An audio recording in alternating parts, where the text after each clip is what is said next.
Hi students, how are you? Very good morning to all of you.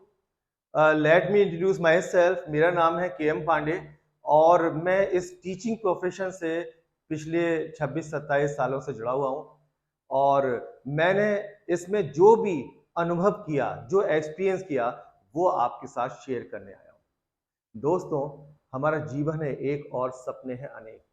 हम में से हर student, हर इंसान कुछ कामयाब इंसान बनना चाहता है और कुछ बड़ा करना चाहता है और इसके लिए हमारा स्कूलिंग सफर स्टार्ट होता है नर्सरी एंड प्रेप से।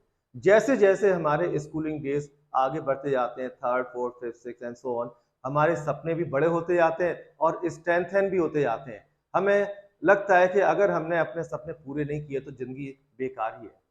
तो इसके लिए हम लोग क्या करते हैं, खूब मेहनत करना स्टार्ट करते हैं और इसके लिए सबसे ज़्यादा मेहनत और सबसे ज़्यादा कंसंट्रेशन चाहिए 11th-12th में। ये हमारी लाइफ के सबसे इम्पॉर्टेंट ईयर हैं क्योंकि 11th और 12th के बाद आपके कंपटीशन स्टार्ट हो जाते हैं, मेजर कंपटीशन स्टार्ट हो जाते हैं।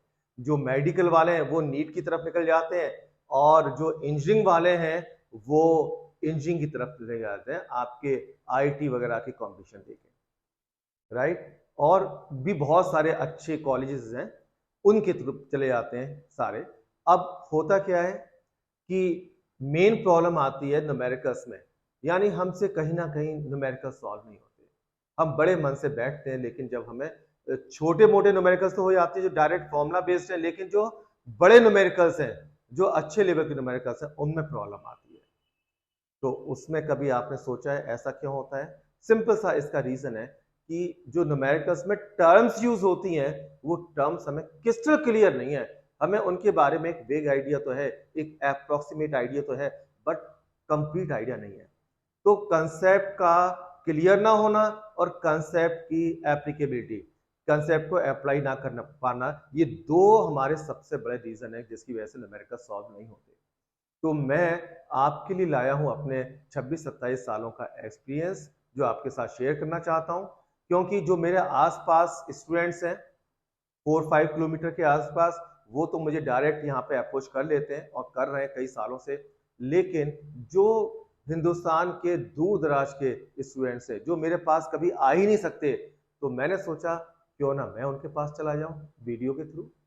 तो इसीलिए अब मैं ये सारे 11th और 12th आपको दोबारा से क्लियर करवाऊंगा और जितने भी मेन मेन कॉन्सेप्ट्स हैं और टर्म्स हैं वो सब मैं आपको कराऊंगा। ठीक है, इसके लिए कोई कॉस्ट नहीं है, कोई चार्जेस नहीं है, this is free of cost है, राइट। जैसे जब ये आपके कंसेप्ट क्लियर हो जाते हैं, आपको उन्हें अप्लाई करना आता है, तो मैं दिखाना चाहूंगा छोटा सा एग्जांपल होता क्या है। जैसे ये मेरे कुछ स्टूडेंट्स हैं, ये लेटेस्ट ही है 2022 का रिजल्ट। इसमें इन्होंने 100% फिजिक्स में अचीव किए हैं, एक बिग डील है क्योंकि वैसे तो हर सब्जेक्ट में 100% लाना एक प्राउड की बात होती है।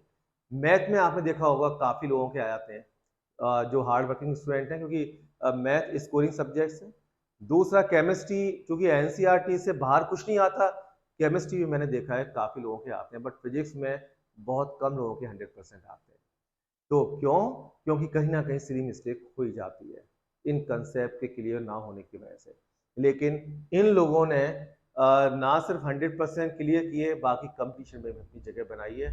और मेन चीज क्या होती है कि इन लोगों ने आपके लिए एक एग्जाम्पल दिया है, क्योंकि ऑनलाइन पर हम लोग सोचते हैं ऑनलाइन तो बेकार होता है, समझ में नहीं आता। नहीं, ऐसा नहीं है, समझ में भी आता है और जो कामयाब स्टूडेंट है वो कामयाब भी होते हैं, जस्ट लाइक दिस। और इसके बाद इन्होंने नीट और आईटी, जो जिसकी डायरेक्शन, जो जिसकी मंजिल है, उसकी तरफ चलना शुरू किया।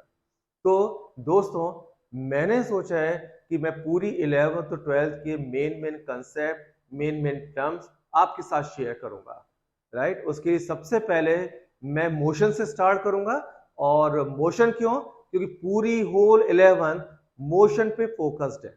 मोशन की स्टडी को कहते हैं काइनेमेटिक्स, और अगर काइनेमेटिक्स के साथ हम nature of the body and force को भी शामिल कर लें, तो अब हमारी फिजिक्स का नाम हो जाता है, इस ब्रांच का नाम हो जाता है मैकेनिक्स। तो 11th की फिजिक्स बेसिकली मैकेनिक्स है, ये कहना गलत नहीं होगा, राइट।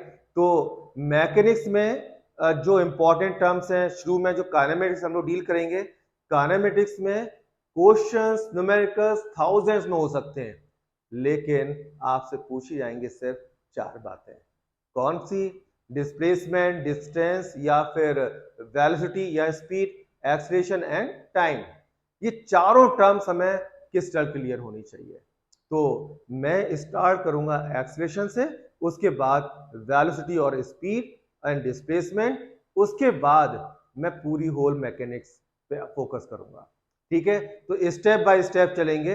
इस वीडियो में जस्ट मैं हिडन फिजिक्स को इंट्रोड्यूस कर रहा हूं कि फिजिक्स में जो हमें टर्म्स दिखाई नहीं देती, जो हमें क्या दिखाई देता है, जो काले काले अक्षर में लिखा हुआ है वो तो सब पढ़ते ही हैं, आप भी पढ़ते होंगे, अच्छे से लिखते भी होंगे और आपको उन टर्म्स के बारे में पता भी होगा। लेकिन जो उनके पीछे की थ्योरी है, उनके पीछे की फिजिक्स है, जो नहीं लिखी हुई, वो मैं आपको दिखाऊंगा।